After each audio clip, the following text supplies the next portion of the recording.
আমাদের মরিচ গাছের জন্যে এখন আমরা মাটিটা তৈরি করে নিছি। অবশ্য মাটিতে প্রচুর পরিমাণ ইট আছে, ইটগুলো এবং ময়লাগুলো আলাদা করতে হবে। এগুলো জৈব সার মিশ্রিত মাটি, আর বাইরে ছিল বিধায় অনেক বেশি ময়লা। একটু মাটিটা ঠিক করে আমরা এখানে আমাদের বিন্দু মরিচের গাছটা দিব। প্রচুর মরিচ ধরে এই গাছে, আর এই মাটিতে ময়লা অনেক বেশি। আর আপাতত টব দেইনি, বড় টব, যদিও এটা বড় টব লাগে। এটা আমাদের একটা পরিত্যক্ত বালতি, এই বালতিতে আপাতত মরিচ গাছটা লাগাবো। এই আমাদের সেই মাটিটা একটু ঠিক করে এই মাটিটা দিয়েই আমরা মরিচ গাছগুলো লাগাবো। ওকে, আমাদের এখন মাটি প্রস্তুত শেষ।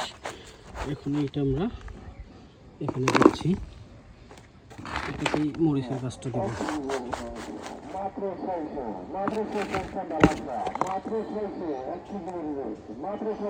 এটা হচ্ছে কদম।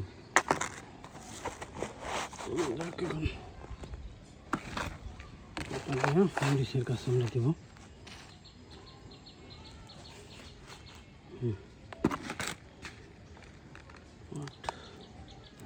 কাঠের গোড়া,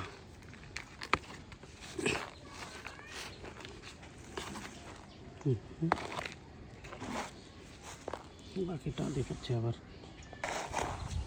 এটি আর একটু দিলাম।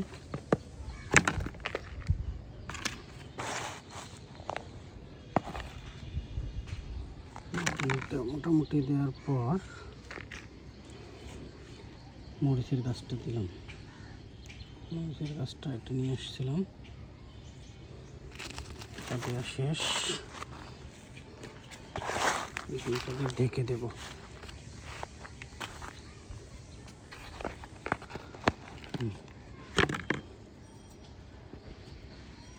ঢেকে দিলাম।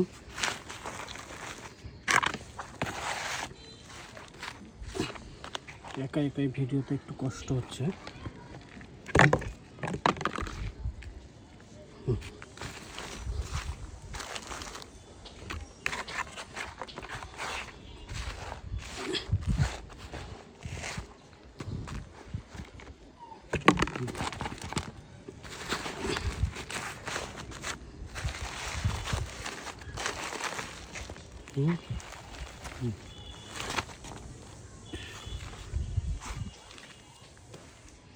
গাছটি মোটামুটি সঠিকভাবে রোপণ হইল। এখন একটু পানি দিতে হবে, এখন পর্যাপ্ত পরিমাণ পানি দিতে হবে। প্রথমবার পানি দিলাম পর্যাপ্ত পরিমাণ, পানিটা শুকায় যাবে। আর উপরে একটু মাটি দিলাম গাছটা ঠিক রাখার জন্য। আশা করি এটা প্রতিদিন নিয়মিত আপডেট দিতে পারো, প্রতিদিন না, গাছ বড় হওয়া থেকে শুরু করে সব ধরনের আপডেট আপনাদেরকে আমি দিতে পারবো। জৈব সার মিশ্রিত মাটি, পানি, পানি। ওকে, এখন দেখা যাক। এটা এখন পর্যাপ্ত আলো বাতাসে দিতে হবে।